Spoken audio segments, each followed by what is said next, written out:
भारत व हिंदी पर संयुक्त राष्ट्र का अड़ियल रुख। यह लेख आज देश विदेश में चर्चा का विषय बना हुआ है। 2 दशक से हिंदी और भारत को अंतर्राष्ट्रीय पहचान देने हेतु अथक परिश्रम कर रहे श्री दीपक मिश्र, जो कि संयुक्त राष्ट्र हिंदी जन अभियान के अध्यक्ष हैं, आपके सामने प्रस्तुत है अब तक न्यूज 24 के एडिटर इन चीफ से श्री दीपक मिश्र जी की खास बातचीत। नमस्कार, जय हिंद। संयुक्त राष्ट्र संघ में हिंदी की लड़ाई लड़ रहे 2 दशकों से भारत एवं हिंदी को संयुक्त राष्ट्र संघ में महत्व दिलाने की लड़ाई लड़ रहे हैं। हमारे साथ हैं श्री दीपक मिश्रा जी और इन्होंने कई देशों की यात्रा भी की है।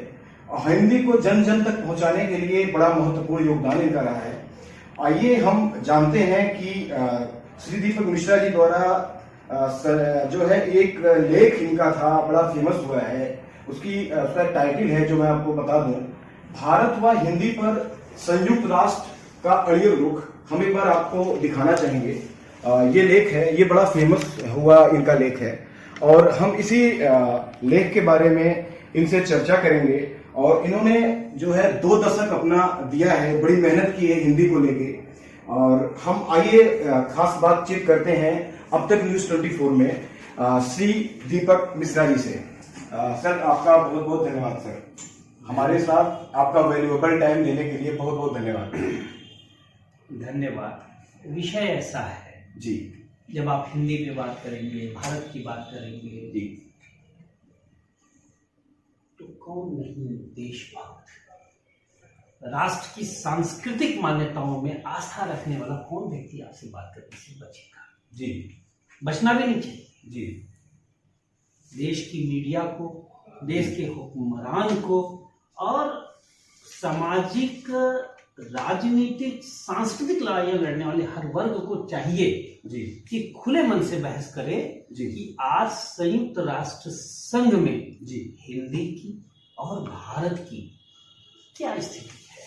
जी, 75 वर्ष पूरे हो गए संयुक्त राष्ट्र संघ की स्थापना की जी, और अतिशयोक्ति नहीं होगी जी, कि हम संयुक्त राष्ट्र संघ को विश्व का लघु संसद कहें।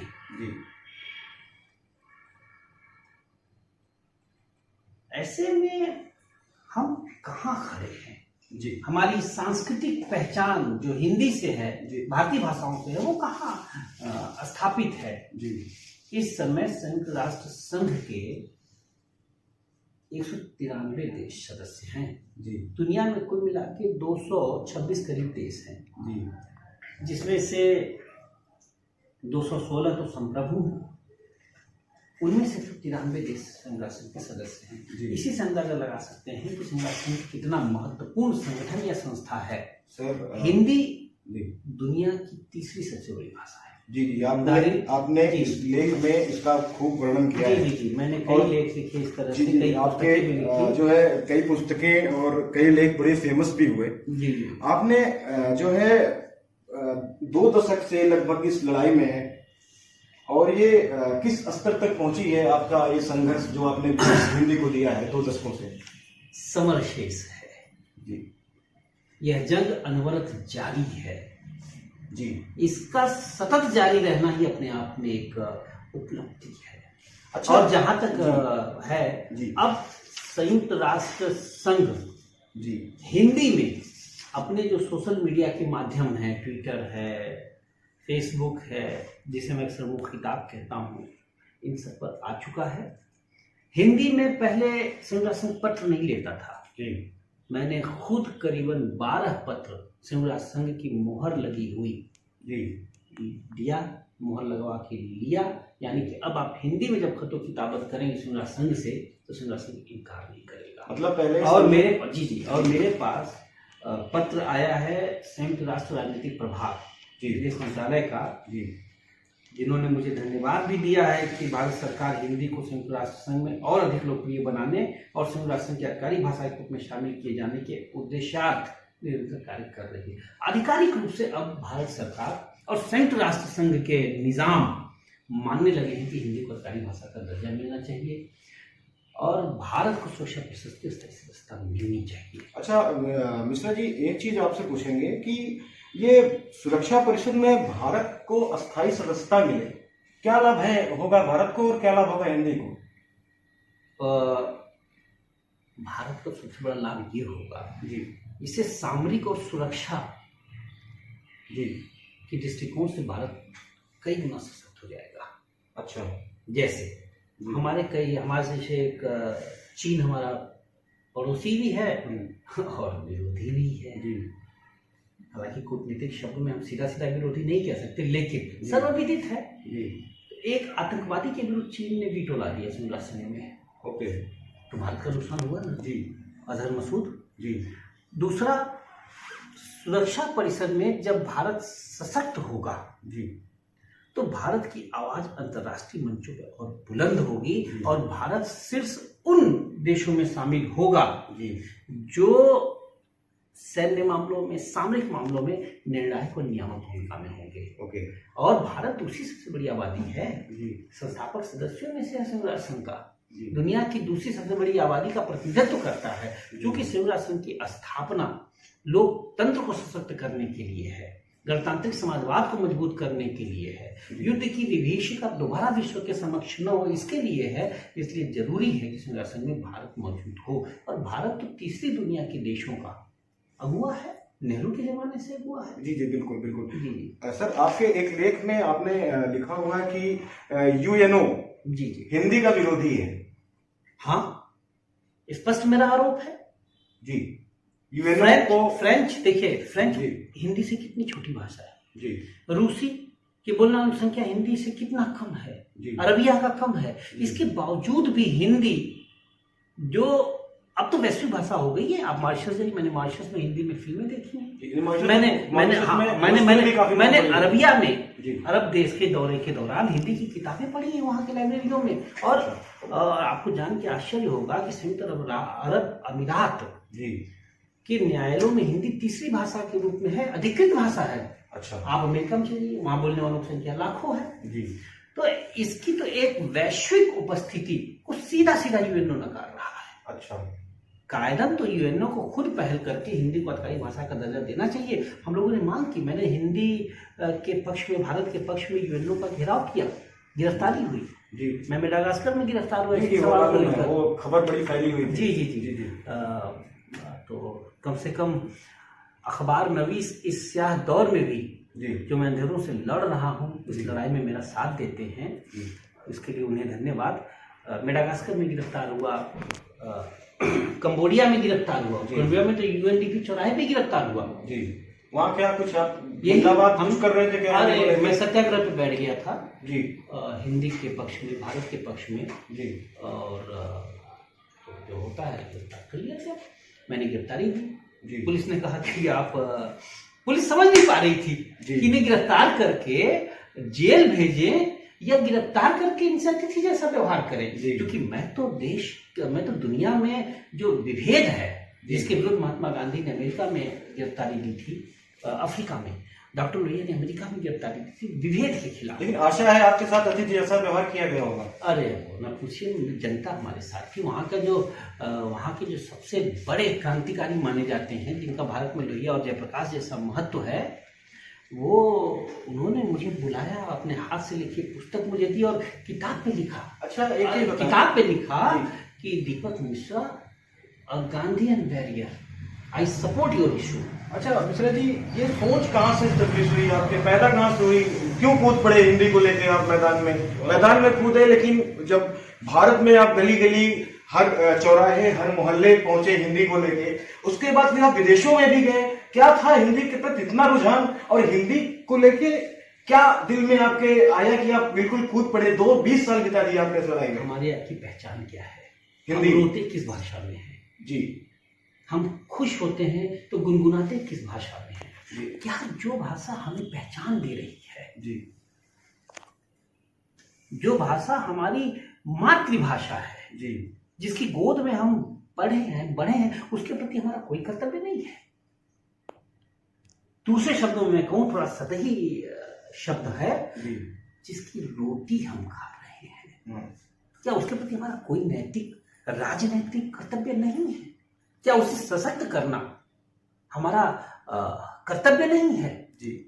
क्या लोहिया, जयप्रकाश, गांधी की विरासत को आगे बढ़ाना, सुभाष चंद्र बोस की विरासत को आगे बढ़ाना हमारा धर्म नहीं है?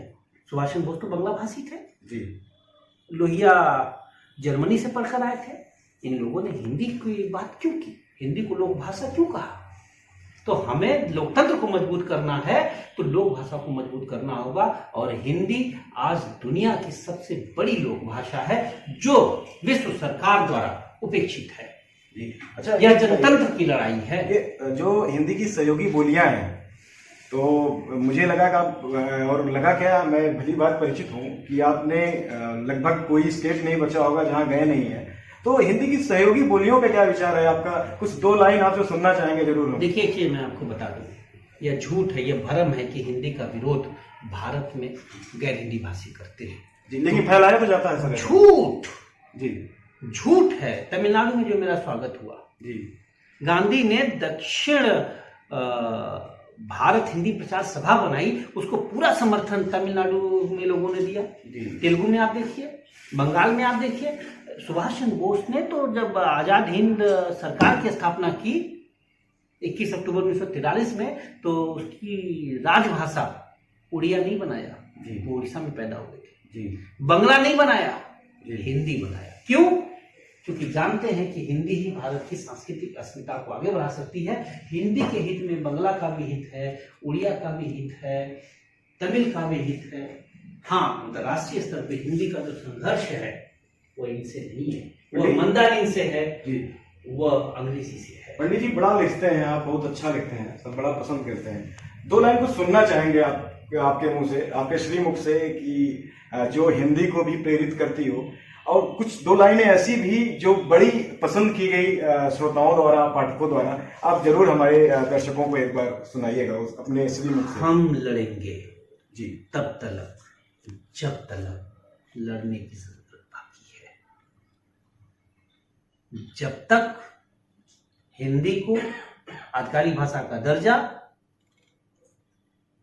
जब तक भारत को सुरक्षा परिषद की अस्थायी सदस्यता नहीं मिल जाती, और जब तक वीटो जो अलोकतांत्रिक विभेदकारी कानून है जब तक मिट नहीं जाता, हम तब तक लड़ेंगे।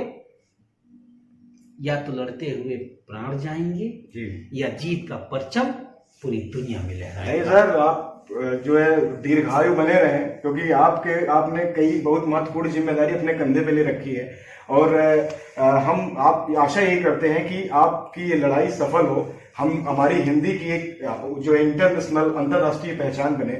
आप जो है एक छोटी सी कविता एक आपकी बड़ी फेमस हुई थी, और वो मैं शायद भूल रहा हूँ, और शायद आप जो है हमारे दर्शकों को बताएं। आपने आई थिंक 6 से 7 साल पहले लिखी थी, मुझे विस्मित हो रही है, आप हिंदी से रिलेटेड थी, आप एक बार जरूर बताएंगे उसको, अगर याद आ रही हो तो। लिखते रहते हैं, मैं कवि तो नहीं हूँ जी, पर गोपाल दास नीरज, अडम गौड़वी जी जैसे कवियों के साथ रहने के नाते जी थोड़ा सा कवित्व मन आ गया। जैसे कैफी आजमी साहब का साथ बचपन में मिला, जैसे सूर्य के साथ रहने पे चंद्रमा में भी चमक आ जाती है। तो जॉर्ज फर्नांडिस साहब, रवि राय साहब, रिशांकी सिंह जो लोहिया से पहले भी संसद पहुंचे थे, 1952 में संसद पहुंचे थे, वो लोहिया के मणिपुर सत्याग्रह के साथी थे। सरन्यू जगन्नाथ, प्रोफेसर तीसा वितरणा, ऐसे लोगों की संगत में थोड़ा सा संघर्ष, जनेश्वर जी जाट साहब का नाम लेना कैसे भूलूं, तो की संगत से थोड़ा सा संघर्ष आ गया, और कैफी, अदम गौड़वी, गोपाल दास नीरज जैसे सदृश विभूतियों के साथ में थोड़ी बहुत कवित्व आ गई। लेकिन मैं इतना जरूर कहूँगा कि मुझे ठीक से याद है, मैंने एक कविता लिखी थी जो किसानों पर थी, और बड़ा उस पर दूरदर्शन ने फिल्मांकन भी किया था, पर वो लंबी कविता थी, उस पर फिर कभी चर्चा कर लेंगे। अगर याद आ रहा हो, वो आतंकवाद उस समय उन दिनों बहुत तगड़ा था, आतंकवाद का जोर चल रहा था। तो मैंने लिखा था कि एक जीवन जी रहा है, हाय वॉकिंग जी रहा है, 2 दिनों की भूख है पर अश्र के जल पी रहा है। कहने को पुत्र है वो अन्न के किसान का, जी अन्न को तरसा हुआ है, पुत्र है किसान का। हमारे आगे का है जी जी कि आज वो था कुछ खिला चंद लोगों से मिला, लोगों ने इतना कहा तूने अब तक क्यों रहा, सो रहे थे जाग जाओ, घर को छोड़ो भाग जाओ, थाम लो हथियार को, मार दो 1000 को, हम तुम्हें इनाम देंगे, रुपए तमाम देंगे। वो बेचारा जान न पाया, शत्रु को पहचान न पाया, शुरू हुई उसकी बर्बादी, बन गया वो अपराधी। आतंकवादी कह सकते हैं, उसमें मैंने आतंकवादी लिखा था, और अपराधी भी कह सकते हैं आप। बेरोजगारों की जो परिणति होती है। एक दिन बेबात में, घोर काली रात में ले लिया एक जान को, हंसते हुए इंसान को, पास जा देखा कसाई, वो था उसका अपना भाई। जी आज समझा चाहूं मैं, जाना कि गुमराह हूं मैं। आज भी वो जी रहा है, स्वबोझ सा जी रहा है, अन्न भी है भूख भी है, पहले अन्न नहीं था, सिर्फ भूख थी, अन्न भी है भूख भी है, रक्त के जल पी रहा है। उससे बस कहता बना, मां ने मुझको क्यों जना, क्यों मैं अपराधी बना, क्यों मैं उग्रवादी बना। तो गांधी लोहिया का जो संदेश है, सतत संघर्ष बिना हथियार के, जी वही हमारी लड़ाइयों का आधार है। हमारे नौजवानों के लिए क्या संदेश आपका रहेगा, हिंदी को लेके, हिंदी भाषा को लेके और भारत को लेके? अपनी सांस्कृतिक अस्मिता से कोई समझौता मत कीजिए, पढ़िए जी, पढ़कर लड़िए। आज इस देश को वो ऐसे राजनीतिक कार्यकर्ताओं की जरूरत है जो गांधी लोहिया जयप्रकाश के विरासत को आगे बढ़ा सके, जो अपनी ईमानदारी के नाते, अपनी वैचारिकी के नाते, अपने सिद्धांत निष्ठा के नाते, अपने त्याग के नाते देश में जाने जाएं। देश में अगर 1000 इंजीनियर, लाखों डॉक्टर, करोड़ों ठेकेदार के असामयिक निधन से जितना नुकसान नहीं होता है, जितना एक गलत व्यक्ति के सत्तासीन होने से होता है। आप गलत व्यक्ति को सत्तासीन होने से रोक सकते हैं सिर्फ राजनीति के माध्यम से। धर्म और राजनीति दो ही सबसे बड़े नियामक होते किसी की हैं। तरफ का इशारा है क्या आपका? नहीं, बात ये सब जब बड़ी बातें हो तो इशारों में नहीं होती, खुलेआम होती हैं। हम देश के युवाओं से अपील करते हैं कि सैद्धांतिक राजनीति करें। जी ये ठेकेदारी की राजनीति, कैश और कास्ट की राजनीति ने राजनीति को अधम बना दिया है। आप सार्थक राजनीति करिए, देश आगे बढ़ेगा। वरना एक दिन ऐसा होगा कि हम आंख खोलेंगे और पता चलेगा कि कोई कॉर्पोरेट, कोई अपराधी हमारे देश में बचा है। आपका बहुत बहुत धन्यवाद। आपने अपना वैल्यूएबल टाइम और महत्वपूर्ण समय दिया हमारे अब तक न्यूज़ 24 को। आपका सर बहुत बहुत धन्यवाद।